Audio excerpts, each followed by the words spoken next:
Tutto quello che facciamo non è mai per caso.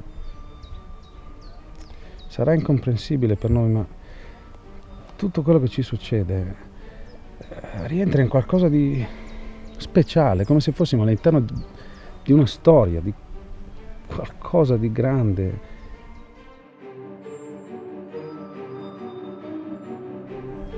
Di là ci sono gli imperiali che tengono schiavi gli italiani di Trieste e di Trento. Italiani, ho detto.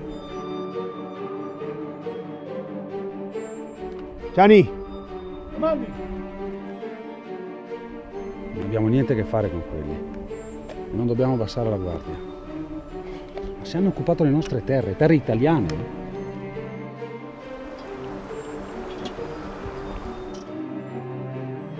Loro sanno chi sono e sanno chi siamo noi, gli italiani.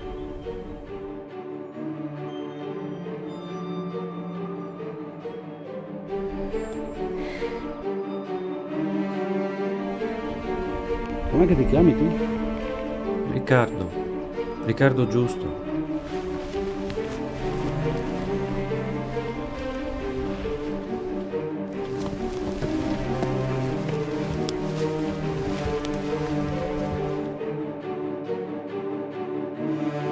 Sie kommen immer näher! Verdammt!